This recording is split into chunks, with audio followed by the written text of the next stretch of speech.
Deuses e arquétipos, é a mesma coisa? Quando eu era adolescente, o best-seller da época eram os deuses astronautas, né? E aí eu questionava se os seres que eram vistos como sendo divindades fossem, na verdade, extraterrestres e coisas do gênero. Hoje nós temos, de novo, uma confusão em relação a essa questão. Vamos dar uma espiadinha?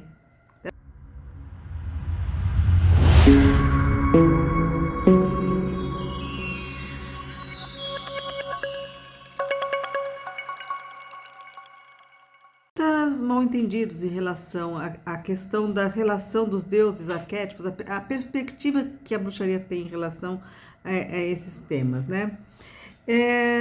E aí a pergunta que vem é, como é que você imagina, né, que é a forma como os bruxos enxergam o divino, né? Os conceitos. Já que a gente é uma religião politeísta, as pessoas têm uma tendência a achar politeísmo vai tudo de roldão, né? Põe tudo no meio eles acreditam em tudo. E existe uma hierarquia, digamos assim, né, entre os seres espirituais. E a gente veio nesse vídeo para desmistificar algumas ideias e tratar com mais profundidade esse tema, né? Desmistificando então o politeísmo na bruxaria. A imagem que vem à mente é a ideia de um balaio de gatos, né? Então tudo, quer dizer, o politeísta é aquele que põe todo mundo, junta tudo lá, tudo tem o mesmo peso, tudo tem o mesmo valor, tudo tem a mesma coisa. Então eu quero segmentar o que seriam essas influências espirituais para a gente conseguir chegar ao que é a nossa definição do que são os deuses, né? O politeísmo não é uma crença em múltiplos, não é apenas uma crença de múltiplos deuses, mas a compreensão que o princípio sagrado divino permeia tudo que existe, tá? E que esse princípio ele é um princípio inteligente, que ele organiza tudo na vida, inclusive não necessariamente só seres viventes, mas tudo, né? E tudo tem uma dimensão espiritual, né? Quando a gente diz tudo tem uma dimensão espiritual, um carro tem uma dimensão espiritual, um celular, um computador tem uma dimensão espiritual. Mais rudimentar, mais não sei o que, mas sim. Tá? Inclusive, assim, é interessante, né, as experiências que algumas pessoas já estão relatando em relação à questão das inteligências artificiais que estão começando a ter uma certa autonomia. Enfim, não sei o quanto de verdade isso contém, mas era sempre o temor das pessoas na minha juventude sobre o que seria o futuro, né? Na hora que as máquinas começassem a mandar, né? Então existem hierarquias que não é só no sentido de qual que é superior, mas é em função do princípio evolutivo mesmo, né? A gente acredita em evolução. Então, assim, existe um universo de seres que desde aqueles que são relacionados à natureza, que ajudam a administrar, porque a gente entende que o princípio divino é mental, esse princípio divino ele é organizador do universo, e que existem seres que são os guardiões da natureza, né, os seres elementais. E esses seres, eles podem até ter uma atuação referente a nós, uma ajuda, um apoio, à medida que eles percebam que a gente tem também uma participação no cultivo, no cuidado com os animais, a parte de ecologia, pessoas que são artesãos e exímios, pessoas que fazem com muito esmero aquilo, qualquer que seja a atividade, principalmente as atividades mais físicas da parte de trabalho, e isso vai ajudando você a criar um elos entre esses seres, né? Mas existe uma complexidade, e existe uma coisa que às vezes as pessoas confundem, que é assim, seres que já foram encarnados são seres humanos desencarnados. Não existe uma deificação após a morte. Então, mesmo, sei lá, que você tenha um parente, um ancestral, que tenha sido muito sábio, que tenha sido uma pessoa até que, sabe, curandeiro, Ou então um grande filósofo, um grande pensador, uma pessoa que tenha tido um desempenho acima da média, essa pessoa ela pode se tornar sim um mentor, ela pode se tornar sim um ser que vai te trazer, tem uma empatia, às vezes até pelo vínculo sanguíneo, mas não necessariamente precisa ter esse vínculo sanguíneo para ter essa empatia. Às vezes a empatia é em função até do seu trabalho, as coisas que você faz, que algum ser vai te adotar para estar te ajudando na experiência que ele teve. Mas existem os limites daquilo que foi o conhecimento, a sabedoria adquirida nas suas existências terrenas. As pessoas elas vão continuar tendo, se tinham tendência à raiva, à inveja, às emoções humanas, ela vai apego, né, aos seres, enfim. Então, mesmo sendo sábios, eles não vão resolver as nossas questões de uma forma definitiva por dois motivos. A gente tem um processo evolutivo que as questões que a gente vai enfrentando durante a vida, os desafios que a gente vai enfrentando durante a vida, estão impulsionando para essa evolução. Então, eles não podem se sobrepor a essa. Isso é inexorável, isso não tem como você falar assim, não, você não precisa evoluir mais, você pode ficar bem, que a gente aqui segura para você, não existe isso. E existe também que esses seres, eles precisam de serem alimentados. Às vezes até eles fazem as coisas em função de serem alimentados. Energeticamente, com comida, com alimento, com sacrifícios, com vela, com orações, intenções, mandar imprimir folhetinho, enfim. Existem também, né, como eu já falei, os seres da natureza, que não são espíritos que tenham sido encarnados, mas estão muito ligados ainda à matéria por serem seres da natureza, seres organizadores. Existem outros também que seriam as formas pensamento, né? A forma pensamento está muito popularizada hoje na magia do caos, mas ela já tem origem desde as tulpas, até no Egito já existia esse tipo de seres que são criados pelo ser humano com função específica, energizados, e que eles precisam estar sempre tendo um reforço energético. Então, rituais, velas, alimentos que vão fortalecer essa forma de pensamento. Essa forma de pensamento, ela não tem critério, ela não tem julgamento, ela não tem o que é certo, o que é errado, aquilo que foi pedido, ele vai fazer dentro que seja da função dela cumprir aquilo, tá? Então, a gente já entende que não é divindade. E aí, teve uma questão que eu vou abordar, que é a questão dos arquétipos, né? O Jung, com o advento da psicologia, né, em particular o trabalho do Jung, trouxe, a psicologia surge no momento em que a igreja já não estava dando conta de ser a fonte de aconselhamento. Quer dizer, as pessoas demoraram um tantinho para perceber que toda a orientação e aconselhamento vinha baseado num livro que era baseado numa cultura da idade do bronze, né? Então, assim, principalmente na época do século XX, enquanto a ciência estava mostrando a que veio, surge a psicologia, primeiro como uma ciência médica, e aí a ideia da psicologia era ser uma ciência que estudasse a alma. E a ideia de alma já fica esquisitinho para quem tem um pensamento cartesiano acadêmico, né? O Jung, sendo ele alguém que teve experiências que esbarram na bruxaria, né?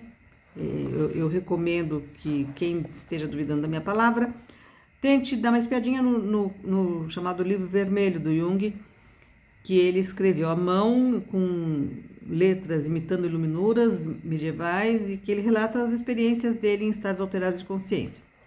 Mas ele não podia falar assim, gente, eu tive contato com tal divindade, no plano espiritual eu tive, né? Não falou, ele precisava inventar, criar uma forma de conciliar, né, o pensamento acadêmico cartesiano com essa questão espiritual que não tem por onde escapar, né? Então, assim, ele inventou o conceito de arquétipos.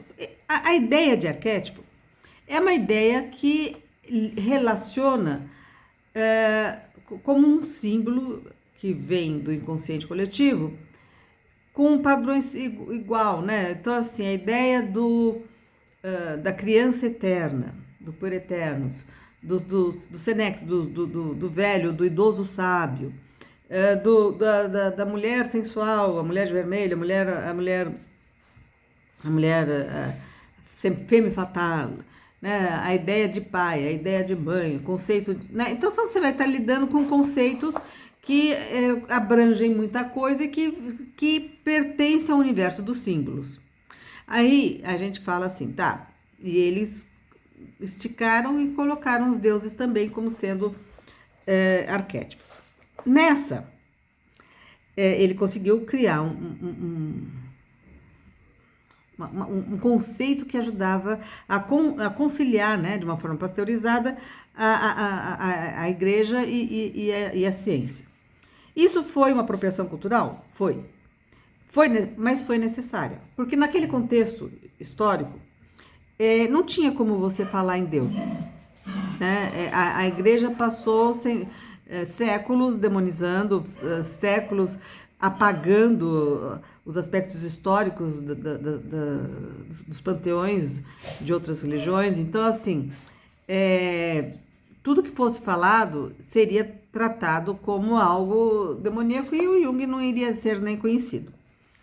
Então, foi interessante? Foi interessante. Ele trouxe para o meio acadêmico. Esse meio acadêmico viu como a mitologia grega, a mitologia greco-romana, outras mitologias, elas ajudavam a entender, a compreender como essas histórias...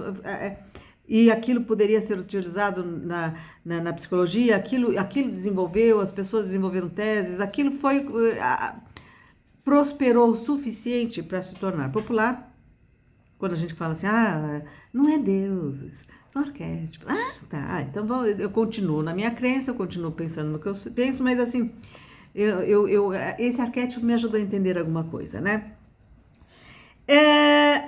E aí, sim, teve essa coisa, popularizou e desdemonizou a questão dessas divindades. Então, hoje em dia, a pessoa pode ser o mais fundamentalista do universo. Se você falar em a deusa do amor, a pessoa vai pensar na Afrodite e na Vênus, né? Então, assim, isso já foi um grande mérito, né? Mas deuses são deuses. E aí, a nossa visão é que há uma distinção fundamental. Para nós, o princípio divino que está presente em tudo, e esse todo que contém tudo é mental, é um princípio organizador de tudo. Meu Deus, caibalhão, tá? Os deuses sempre existiram e sempre existirão. Eles não nascem, eles não aparecem. Eles existe, é como se você pegasse esse todo, nomeasse partes dele, caracterizasse com alguma historinha e você passasse então a chamar aquela parte como sendo a especializada em determinados assuntos. Para exemplificar isso, todos nós temos um nome. Mas a nossa mãe chama de um jeito, nosso pai chama de um jeito, o namorado chama de um jeito, no trabalho chamam de outro jeito, na portaria do prédio é de um outro jeito.